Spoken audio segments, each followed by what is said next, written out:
Welcome to Terrible Lizards, a podcast about dinosaurs with Dr. David Hone and Izzy Lawrence. On this week's episode, we put ostriches on treadmills, except not really. We're finding out how fast dinosaurs could run with the magnificent John Hutchinson.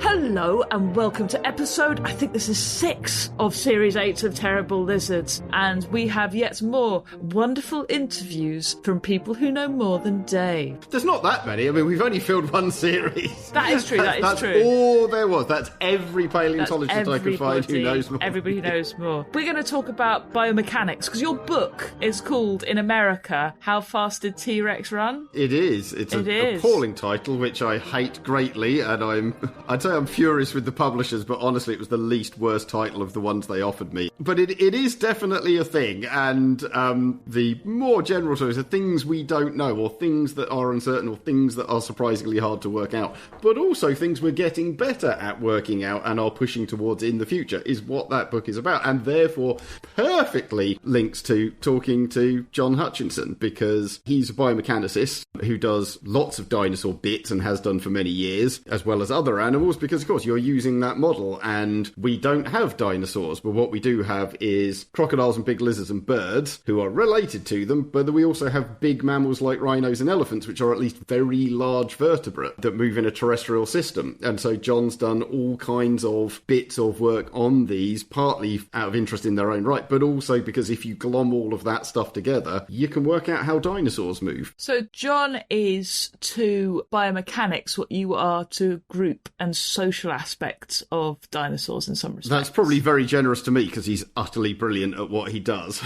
Okay, fair enough. And has arguably transformed the science.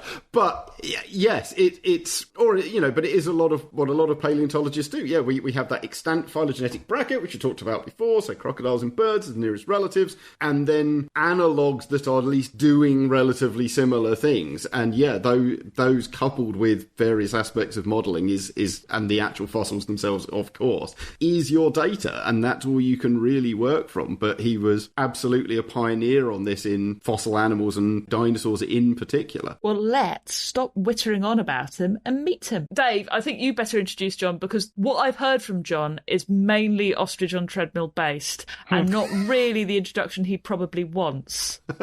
Fine. This feels like we're doing Would I Lie to You? This is John. I know John because he puts ostriches on treadmills. No, John works at the Royal Vet College, which doesn't sound like an obvious place for a dinosaur researcher or paleontologist to work. Would you call yourself a dinosaur or even a paleontologist these days? No, I don't. I've never thought of myself as a paleontologist, although it's something I do and am passionate about. I think of myself as an evolutionary biomechanist, so someone who's interested in how the biomechanics of movement has evolved. But we would not be wrong to say that you have spent a considerable amount of your time looking at dinosaurs as part of that. Hooray! Good. So we're in the right podcast. Good. We haven't got in someone who's just going to talk about horses for 2 hours. Hey, horses are good. Can we start with the ostriches on treadmills? Because that is the thing that Dave has told me. He says, he's into biomechanics, and therefore why did you put an ostrich on a treadmill? Did it need to lose weight? Well, I never did that. It has been done in our lab by another person's graduate student. I was actually present when she was filming with, I think it was BBC, with Bill Oddie. Oh, wow. Back in the day. I remember that one. In our old, we had our treadmill in our office building, and it would shake the whole building when it was going. And we had one of her ostriches on it. So I was there for part of that filming, which was, it was interesting to see an ostrich going at pretty good speed. But not my research. Although I have worked on ostrich locomotion, so that's where it gets confusing. As there were at one time there were 2 groups at Royal Vet College, RVC, working on ostrich locomotion by coincidence. But you have done that sort of thing though, and you filmed elephants with little dots on to see where the limbs I've worked on dozens and dozens of species of living animals and put quite a few of them on treadmills, or had them going over force plates or pressure plates or what have you. I remember years ago you showing me videos you'd got, or you were trying to get crocodiles running. I think it was young Cuban crocs. You were getting them to gallop along, and then one of them turns just at 90 degrees and just charges the camera, and there's some nice screaming from Yeah, we had some fun in St. Augustine, Florida, working with, what was it, somewhere around 20 different species of crocodilians, trying to get them to use as wide a range of gaits and speeds as possible. And yeah, we got quite a few of them to bound and gallop. And then more recently, we worked with Nile crocodiles in my lab. So we did have them on treadmills. We had some young Nile crocs on treadmills, and that was fun also, in a different way, a laboratory environment rather than out in very hot, humid Florida summer weather with crocodiles getting bitten by fire ants. Well, I mean, at least you finished that sentence with fire ants, because when you say we were working with 20 crocodiles and got bitten by, you do wonder how bad the last word is going to be. I mean, in Florida, it could be a Florida man. That is what I've heard on the internet. It's the Florida men that you have to worry about biting. Yeah, maybe the less said about them, the better. But luckily, there haven't been too many crocodile biting incidents. So what are you doing? From a completely non-scientific perspective, I'm coming at this going, why would a scientist want to measure the different gaits of a crocodile? What are you learning from this, and what does that tell you? Well, crocodilians are one of the very few groups of vertebrates that are known to use what we call asymmetrical gaits, so things other than stereotypical walking, trotting, so forth. So they use galloping and also what we call bounding, where the front legs work together as a pair and the hind legs work together as a pair. So mammals, of course, ancestrally do that. So many mammals have that ability, but crocodiles, true crocodiles, do. And we found that their cousins, alligators and caimans and so forth, don't have it or don't use it. So that was one of the questions we were after, was who does use this kind of unusual behavior within crocodilia and who doesn't, and how did that ability evolve? Because it's long been speculated, and here we're coming back to paleontology, that the earliest stem crocodiles or crocodilomorphs or whatever you want to call them, ancestors to crocodiles, because they had very long legs and were relatively erect in their posture, maybe they used these kinds of bounding and galloping gaits, but no one's really tested that. And we wanted to start with the living animals, as is usually my attitude. Let's understand how a living thing works before we go back to the fossil record and try to figure out what was happening back 200 odd million years ago. I think that's an eminently sensible plan, and I would suggest that at least some of our colleagues might like to consider that themselves. When speculating on the behaviour and ecology of certain extinct species, but we can park that for a conversation for another time. Anyway. But I mean, the other big one that you've been on for the last, I was going to say 7 years, is your Dawn Dinos project. Yeah. So that was a nice big EU-funded grant project that I got back in 2015 to study how early dinosaur locomotion evolved. So for much of my career, I got started looking at T-Rex locomotion. That's what a lot of people know me for, and I did publish quite a bit about that topic way back 10, 20 years ago. But anyway, I wanted to move back to a problem that I found actually more interesting than how the T-Rex moved, and that was how dinosaurs got started with their unusual ways of moving. Like, how did they get bipedal? How did their locomotion compare to other Triassic or early Jurassic archosaurs? And part of the reason for that, not only is it just interesting to me, a major transformation in vertebrate evolution, the origin of dinosaur locomotion and so forth, but that change of dinosaur locomotion to the degree of whatever happened has been implicated in their success or survival across the Triassic-Jurassic boundary. The idea has been bounced around ever since the days of Bakker and other scientists in the late 60s, early 70s, that maybe dinosaurs were special in the way they moved, more advanced or whatever you want to call it, faster, and maybe that helped them, gave them some sort of edge in surviving or outcompeting or whatever you want to call it, the mass extinction and various crocodile lineage archosaurs that didn't make it through the end Triassic mass extinction. So what are some of the advantages of being bipedal as opposed to being, so obviously we're bipedal and it's great, I recommend, yes. But why is that an advantage? Well, the typical thinking and this goes for hominins as well as various other groups that have evolved it, is that number one, it frees up your forelimbs to do other things, so you can manipulate food, you can grab things, whatever is useful for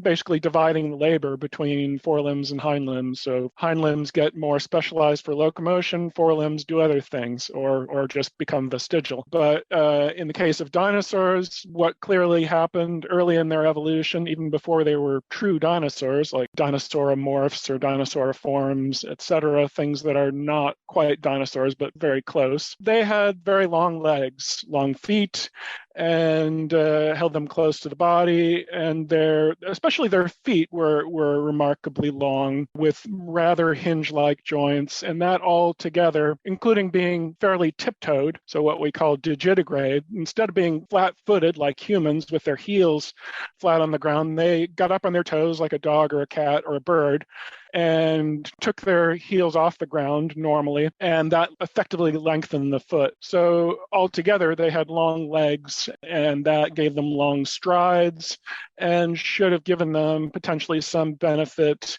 of speed, or at least during walking, energetic efficiency. And so, yeah, long legs are good in many cases, but there's always trade-offs. Long legs, good, but long legs are also bad in some contexts. They're expensive because they're big and heavy. So nothing's perfect in evolution. Also, it looks like your knees are on backwards. Yeah. Oh boy, yeah. I hear that a lot about birds. Yeah. It does look weird to humans because we're so used to having basically two segments in our legs, a thigh and a shank, and we forget about other animals that elongate their effective limb. Does it also mean they're more prone to injury, though, only having two, and once one's damaged, they're out, whereas you could get around on three legs a bit better, maybe? Sure. Yeah, I would agree. That's a weakness that bipeds in general, yeah, if you lose a limb, you're pretty much done for in most cases, whereas a quadruped can take a pretty nasty fracture and still hobble around. There's some of those wonderful, horrible things that you get. It seems to be hunting groups in the States because people are out doing this or looking for this a lot, but there's a couple of groups where they have things like, here's a three-legged deer, and they're remarkably common. I mean, they're still, in the grand scheme of things, rare, but there are dozens of photos of dozens of different individuals who've clearly lost or had a leg utterly mangled and are still knocking around years after the fact. And, I think we kind of think of that nature red in tooth and claw, and as soon as you've broken a foot, it's only a matter of time till the coyotes or the bears get you. Yeah. Not necessarily. I mean, okay, they're rather low on predator numbers of where they are, because probably the same hunters are shooting them, but it's not like the deer just are doomed within days, which you might think. Sure, yeah, and tying in the veterinary angle, this is a big subject of research in the veterinary world. How do we take care of animals, quadrupedal animals that have lost a limb or become lame in a limb, amputees, or just animals with injured limbs? There's a lot of research on that, dogs, horses in particular, and then I've worked on elephants a lot, and in their home ranges like Thailand and so forth, I've come across instances where elephants have had feet or other parts of limbs blown off by mines, for example, and so the people that care for them have had to find ways to care for them differently through building prosthetics or just adapting their welfare techniques to help those elephants live better lives. So yeah, there is that advantage to being a quadruped. So obviously in the Jurassic, a lot of dinosaurs go back to walking with four limbs. So all I was going to say all the ornithischians, that's not true at all. But a lot of the but a bunch of different ornithischians. Yeah. But that's the thing, they did it multiple times. So there is this movement. Do we know why this happens? Is it just adapting to environment? What's going on? Because it seems to be going on in large numbers. Well, it's complicated. I mean, body size is a big component of it. I think there's no doubt about that. But there are other less understood factors as to why they became quadrupedal. Center of mass is another point. So they get more front heavy bigger heads, shorter tails, or other changes. Certainly getting bigger arms at some point will change your balance, and if you don't adjust something else, you might have to become quadrupedal. So I think it's a combination of those factors: is balance or center of mass, and body size, and ecology. What are they doing with those forelimbs? What uses does quadrupedalism have over bipedalism? There's certainly, let's say, some very large theropods, which, with, again, one notable exception, which we're not going to talk about, definitely never got to be quadrupedal. So yeah, it's one of those things where body mass is obviously a major part of it. Yeah. Those T-Rex size estimates are the low end 6-7 tons, and that's heavier than 3/4 of the ornithischians, which are happily quadrupedal. So it's clearly not the only one. Yeah. And as a nice segue back into T-Rex, so I know you said you did it 20 years ago, but your how fast did T-Rex run? Or was it, no, it was T-Rex is not a fast runner paper was absolutely enormous when it came out in terms of, I know we talk endlessly about bloody T-Rex, but to a degree we should. Tell me about it. No, I know, sorry. You could have guessed this was coming though, John. It's a dinosaur podcast, and I've worked on T-Rex. All right, I get it. But that's the thing, it was one of those, I think, very rare papers actually that, completely transcended that shift to the general public, in that it kind of embedded itself in public consciousness pretty quickly that this was a real change in what we understood that animal was doing. Not least when it came out pretty soon after Jurassic Park had just re-established dinosaurs as being really quick and active. Yeah, I've got a lot of mileage out of talking about Jurassic Park and the Jeep chase scene, that really famous scene. However, that work, while it had novel aspects, it was really also building on previous work. One of my greatest influences is R. McNeill Alexander, the great biomechanist, he wasn't an evolutionary biomechanist, but he was still someone who got interested in fossils. In the late 70s, early 80s, worked on dinosaur biomechanics, applying what he learned about living animal mechanics to dinosaurs. And he showed back in 85 that T-Rex had a femur that was probably not strong enough to enable fast locomotion. It was like no stronger than an elephant's femur, roughly speaking. So what I did, I didn't study bone strength at all. What I did that was new, I think, was add the constraint of muscle strength to assessing how fast T-Rex could move, and then bring in more experimental evidence from a variety of animals to see, well, all right, which animals does a biomechanical model predict should be fast enough to run quickly, and can they? And which animals can't run very quickly on two legs, and does a biomechanical model predict that they can't? And that's what we would call model evaluation or validation, which is a term I really popularized in biomechanics and paleontology, comparative biomechanics. And that was a new thing, was the muscles and the validation and so forth. And the other thing I did was vary all the input assumptions, because, we don't know how big a T-Rex was, or where its center of mass was, or what posture it used, or so on and so forth. And so I varied a lot of those inputs, doing what we would call sensitivity analysis, a term from engineering, again, that I helped bring into this field. And I showed that really it didn't matter much what assumptions you used, that I could show a T-Rex wasn't a fast animal, regardless of what reasonable assumptions you used. And then I spent another 10 papers delving into all those little nuances of assumptions and validation and so on and so forth. But I think that's a really good point, because it's something that I still moan about today, in that I think you get too many papers that take that approach of, this is our best guess of everything, and this is the answer that we've got for something fairly complicated in paleontology. And it's like, well, those are all fairly reasonable assumptions looking at it, but any one of those could be out by 10, 50, 100%. And if they're each out by 50% and all in the same direction, suddenly your very reasonable conclusion is going to be extraordinarily unreasonable. And I think it's frustrating when people don't consider that. And I'm surprised more referees and editors don't look at that. Well, paleontology is stuck with the data it has, and that does make it hard. I think it makes it fun to try to figure out how to handle that uncertainty. And really fundamentally, the question is, how much does that uncertainty matter for the kinds of questions you're asking? Some cases, the uncertainty might be trivial. In other cases, it might be absolutely pivotal. But until you investigate, you don't know. And you might need to draw on data from living animals to know, well, what is the possible range of values I might be able to use. Like some things just don't vary much in living animals, like the strength of a muscle, how much force it can produce per unit area, doesn't vary too much across vertebrates. So for skeletal or striated muscle of limbs and so forth. So there you're fairly safe, whereas other things like how much muscle you have can vary tremendously. First thing, I want to defend the Jurassic Park films here, because later on, a woman in heels can outrun a T-Rex. So they corrected it. So before I did my work, one of my mentors, Steve Gatesy, gave a SVP talk in which he pulled out some of the footage of T-Rex chasing a Jeep and showed if you apply biomechanical methods to that Jeep chase scene, the T-Rex wasn't going fast at all. It was always keeping one foot on the ground, never going aerial, so never with no feet on the ground, which would be a kind of a classical run. And the Jeep,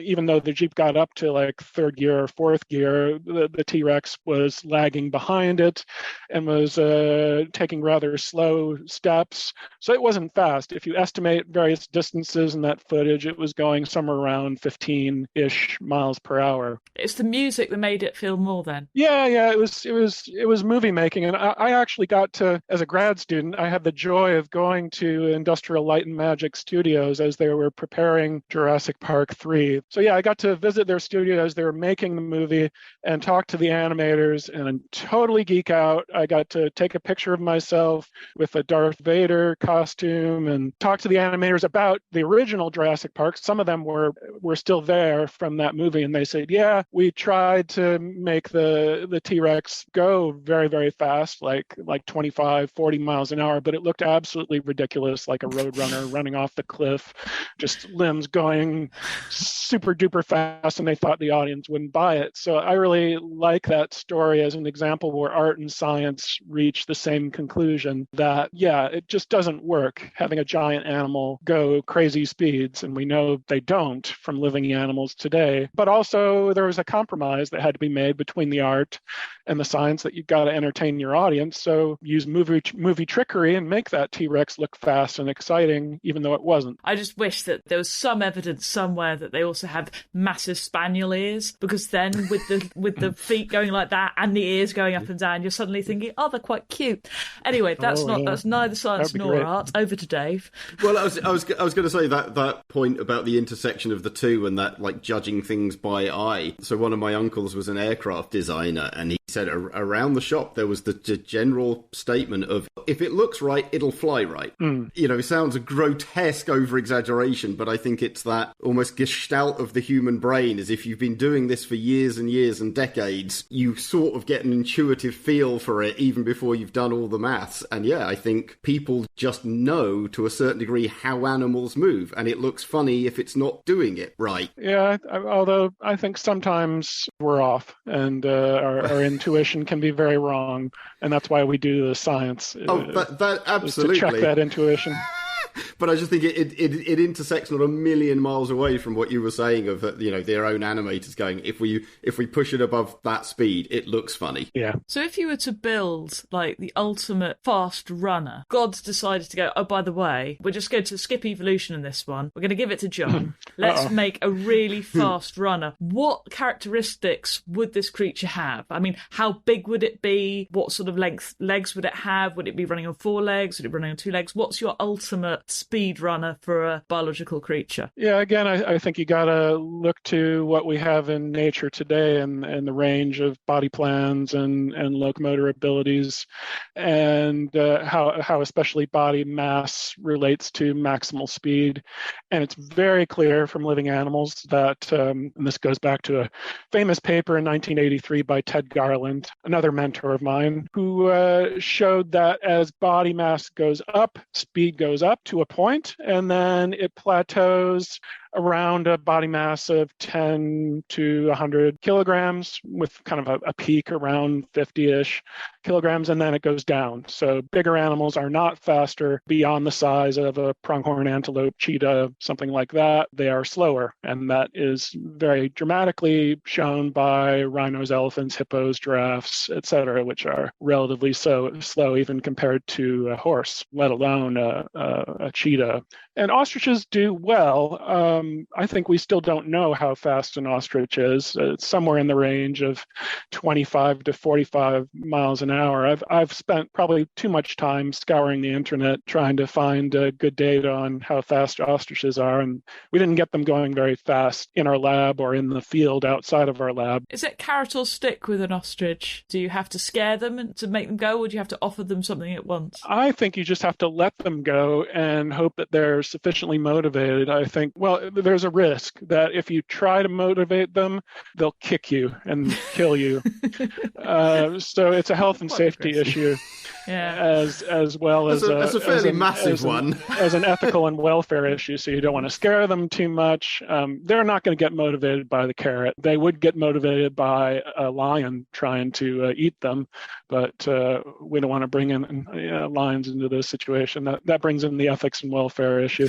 But anyway, back to ostriches. They have a body plan that is really good for being a fast runner. They're bipedal. They have long legs, and I showed with my work that they have the most muscle dedicated to supporting them against gravity and helping them to run quickly of any vertebrate animal. So they're extremely muscular. You look at an ostrich, you dissect one like I've done too many times, and it's pretty much all leg. Tiny head, tiny arms, pretty light torso, no tail, of course, just gigantic legs, especially the thigh and shank muscles are tremendous. And so that's part of the reason they're fast. But then why aren't they as fast as a cheetah? Which they're certainly not. There's no way they're as fast as a cheetah.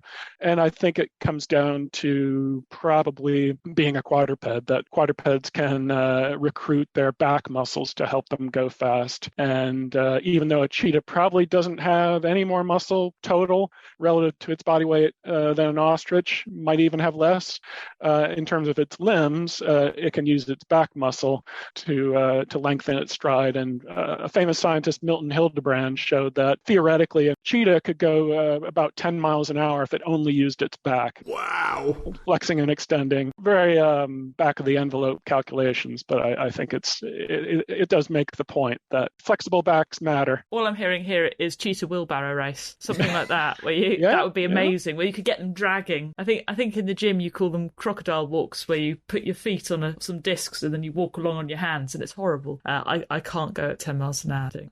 Barely half a mile an hour, I imagine. I mean, do you think it's got something to do with being a predator versus being prey? Is it something to do with the motivations maybe for needing the speed? Might have to do with natural selection, and that ambush predators need to have that burst of speed to capture their prey, who are pretty darn fast. So having that edge is useful, and really specializing to be extreme burst runners. So I think that might be the explanation with cheetahs, that they need to be just a bit faster than their typical prey, whereas their prey are doing other kinds of stuff. And they need to get away from cheetahs, but they also need to do various other things. But I don't know that's the full story there. For herbivores, I think in particular, they've also got to get away from things like hyenas and hunting dogs, because that's not the only thing hunting them. And so they're vulnerable to both fast and long distance runners. And so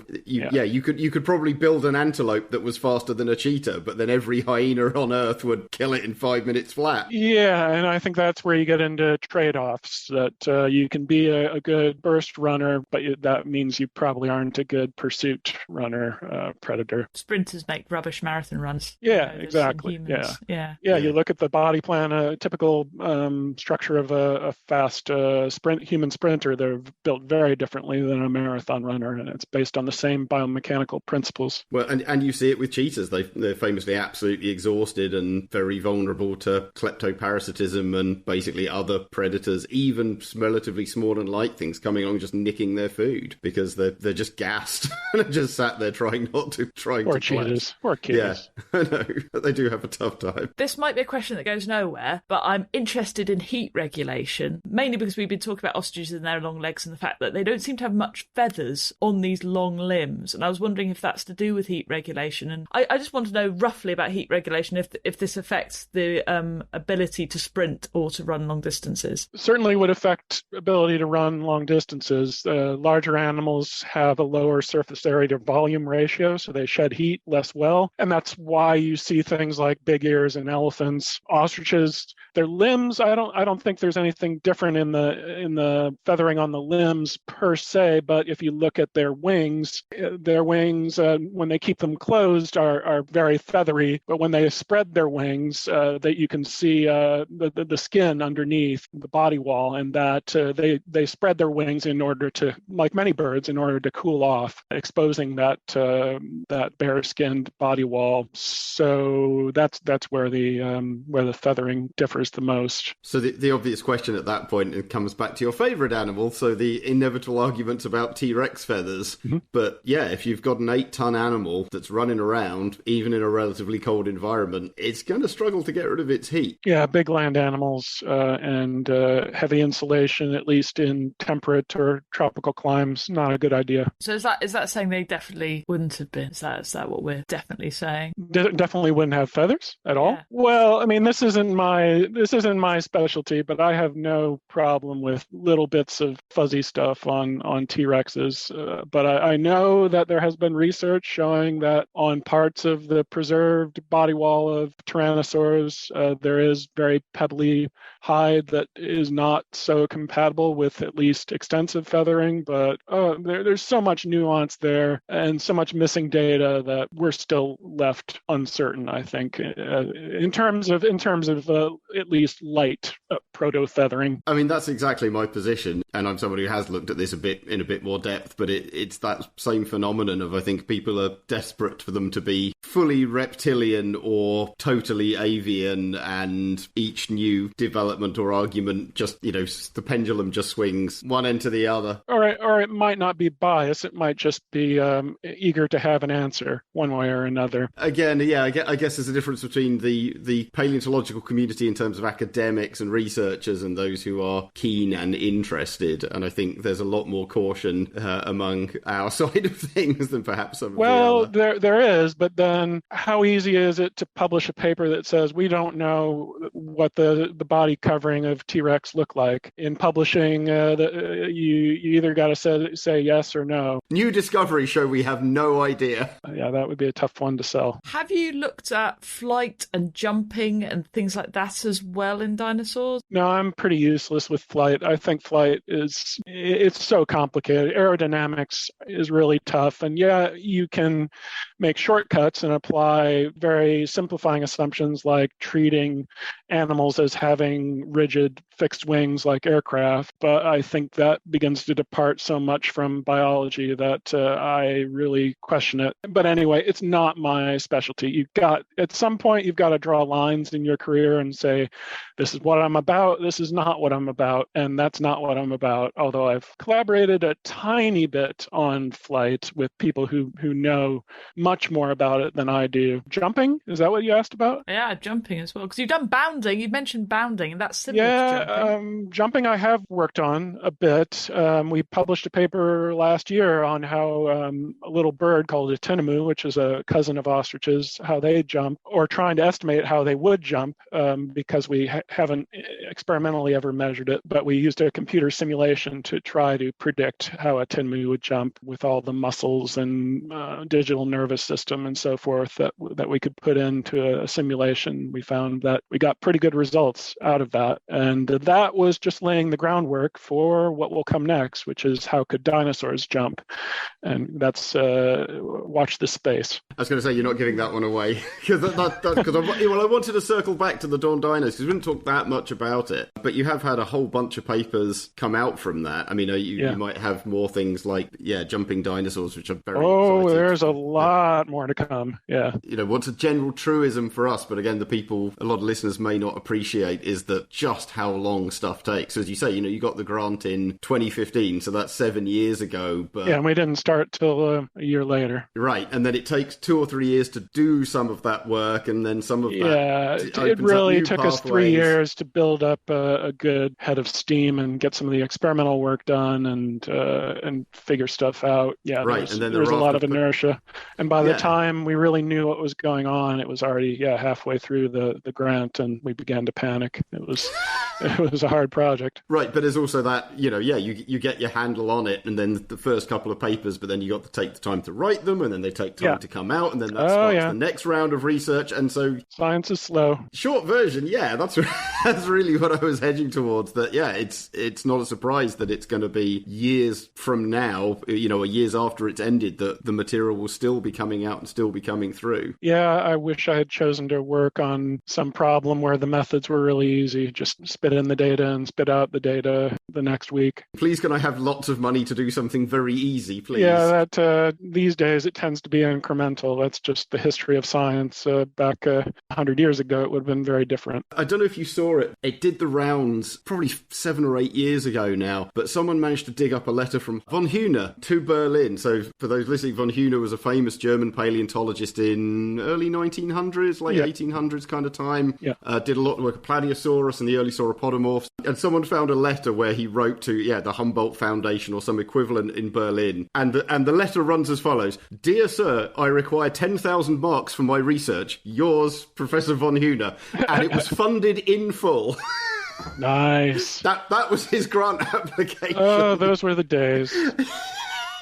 Yeah. That was it. Not even my research on dinosaurs or in Munich. It was literally just, can I have money? Yeah, yes. And back then most scientists were rich and white guys with enormous privilege and so forth, so they could do what they wanted to do, and they had the time to do what they wanted to do because they were rich white guys who had other people to do the grunt work. Yeah, almost impossible to imagine in a world where you're writing. I mean, I imagine your Dawn Dinos was 50 pages of submissions. 100? Well, it's 21 main pages of proposal and then a bunch of other documentation. I know very little about this research other than what we've already covered. What was the science you were doing in these papers? So we did a bunch of experiments with tinamous, the little ostrich cousin birds that can run and fly.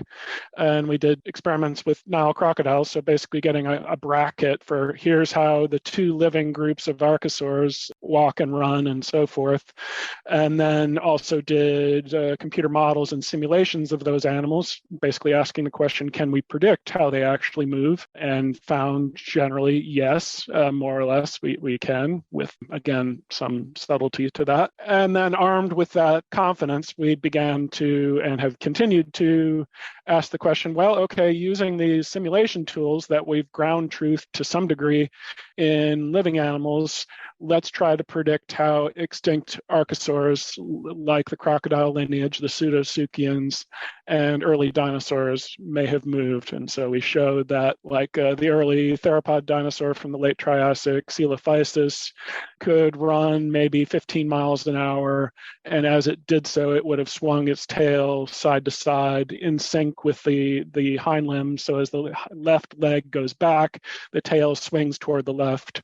And that's done in order to conserve angular momentum and help them with stability and efficiency of locomotion. And that was a fun result, as well as just being able to get a pretty plausible animation or a physics-based simulation of locomotion in a dinosaur that was truly 3D. That's really crazy that you can work out that detail about a creature that hasn't been alive for 100 million years. How 200 for Coelophysis. Yeah, they're Triassic, aren't they? About 225-ish. That's crazy that you can do that. It reminds me a lot. I'm friends with archaeologists as well. I go to the dark side of the human stuff, and they build these similar models.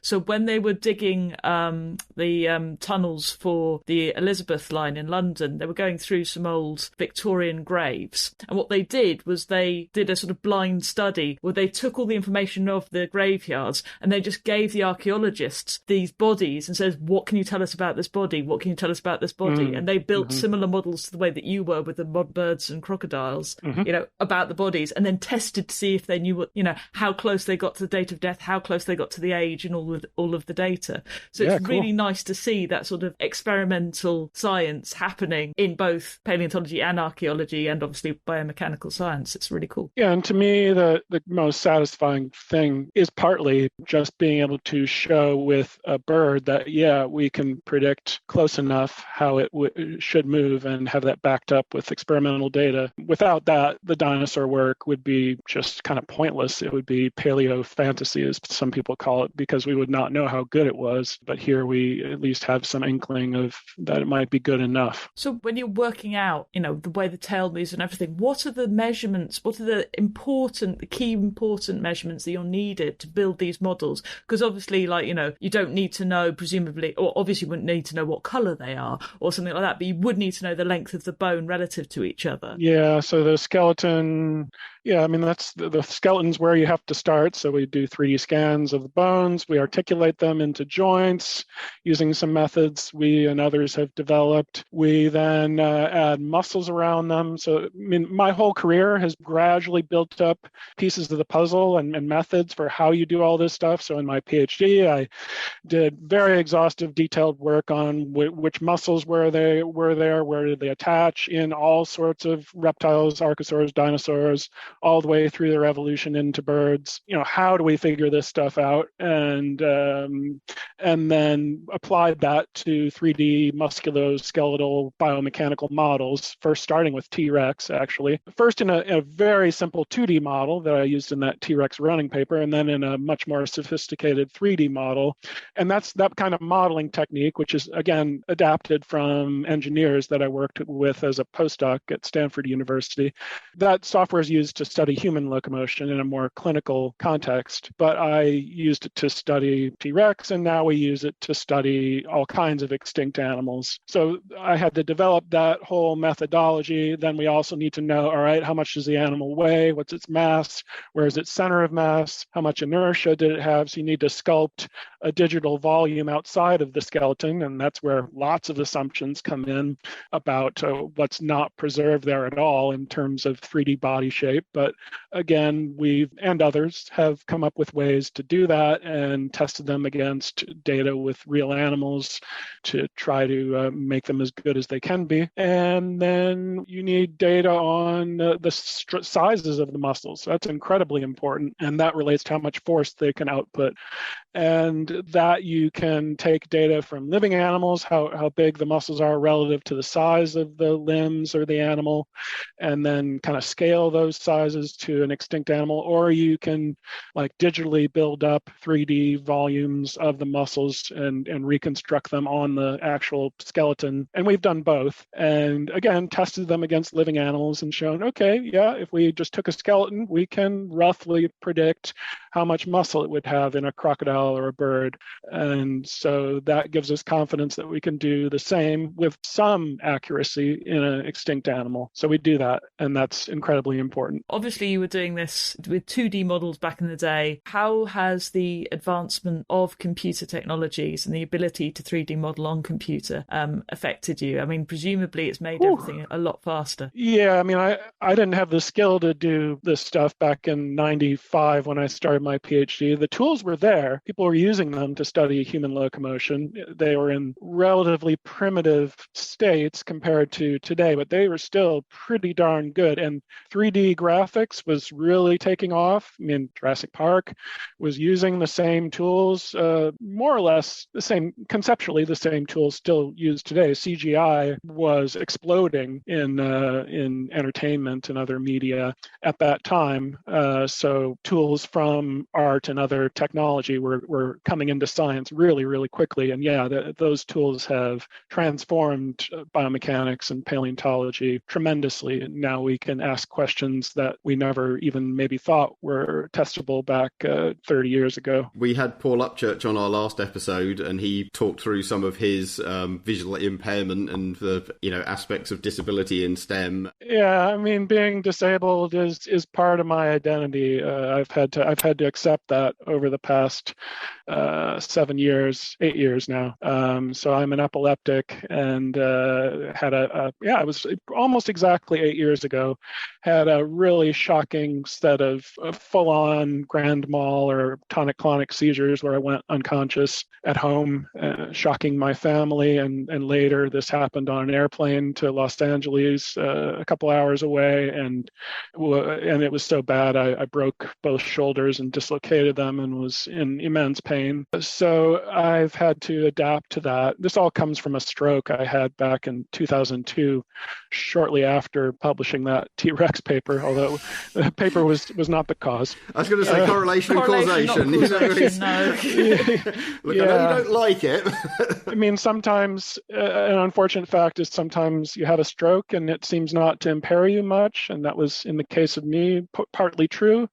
And then later in life you develop epilepsy, so the two are correlated. And I've continued to have seizures for the past 8 years off and on, and have had to have some pretty brutal medicines tried on me with really nasty side effects. Some of the more mild ones being incredible fatigue and sleepiness and lack of ability to concentrate, and what we would call now, with the popularized by COVID, brain fog, which is very nasty stuff. I can back up anyone with long COVID that brain fog is horrible and disabling. That you just got to learn to cope with a decreased ability to think clearly. And so I've had to figure out, well, what do I do about being disabled like this? And especially what I do is be very forgiving with myself, that sometimes I'm just not able to do things, and so I got to take a nap or take care of myself, not try to push myself too hard.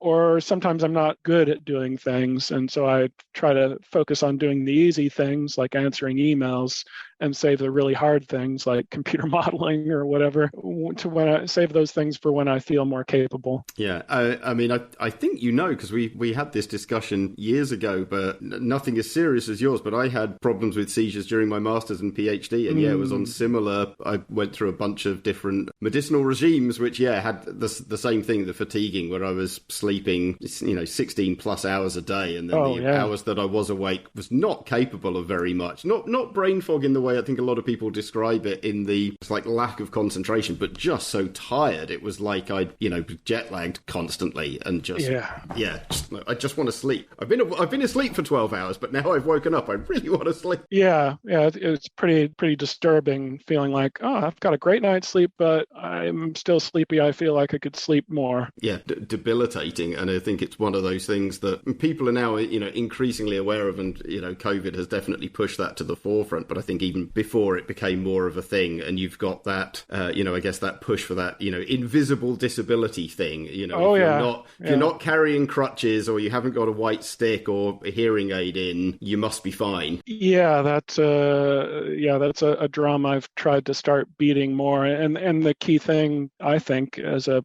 scientist and a person, is that, a way to break that barrier of invisibility is to be visible if you can. And so I've lately tried to get out there, and just because I feel comfortable talking about it, and blogging actually was one of the main ways.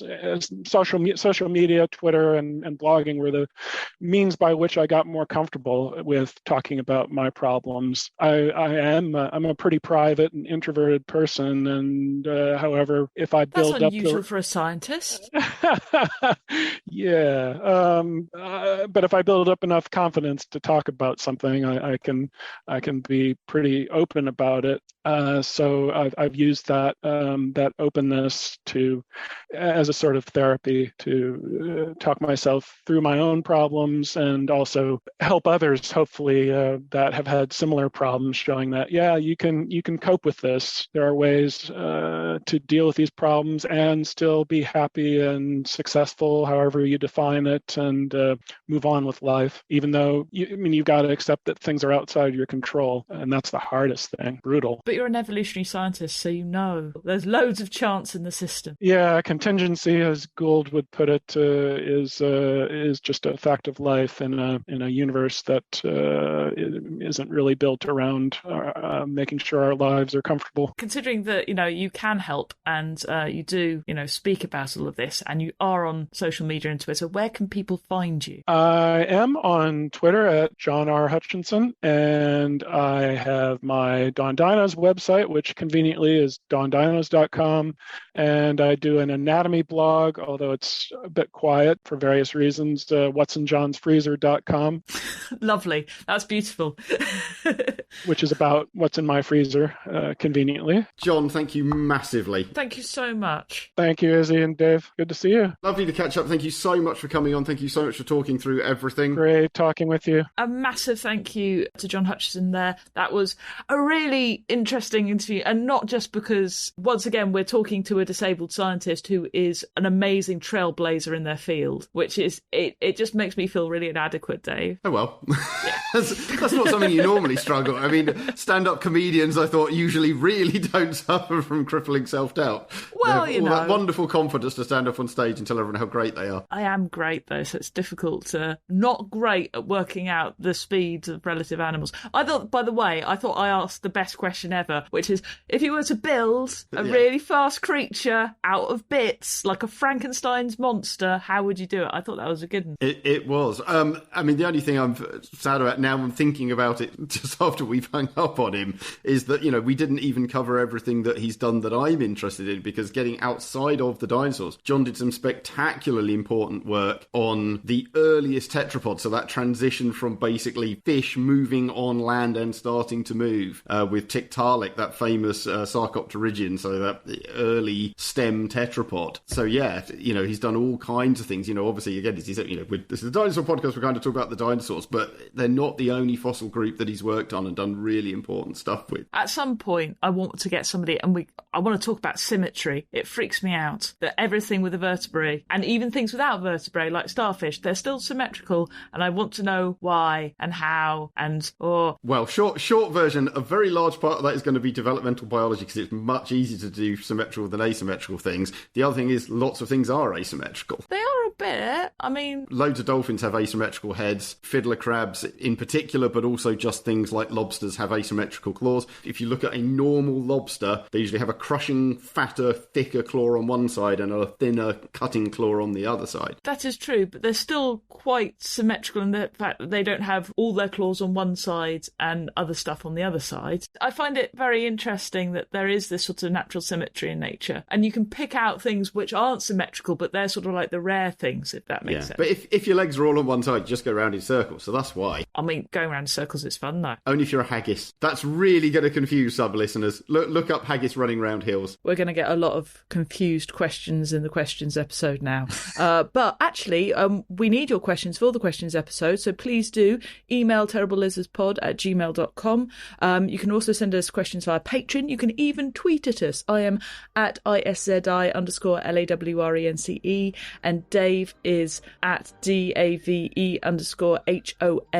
Find us on Twitter. Use the hashtag Terrible Lizards. We'll put it in the show notes. And I think to celebrate you tweeting at us, we will end with a tweet. So after 3, 1, 2, 3, tweet, tweet, tweet, tweet, tweet. That's a cat noise, and now your cat's coming over. Thank you for downloading this episode of Terrible Lizards. For extra content, become a patron on patreon.com/Terrible Lizards. Dave's book, The Future of Dinosaurs, or How Fast Did T-Rex Run, is available to buy now. Do check out Izzy Lawrence's other podcasts and books by visiting iszi.com. Please send questions, suggestions and other feedback to terriblelizardspod@gmail.com. And catch up with old live episodes on youtube.com/ISZITube. Do leave us a review, it does make a difference, and find us on social media and say hello with the hashtag Terrible Lizards. Thanks again to our patrons. Without your support, we wouldn't be making this series.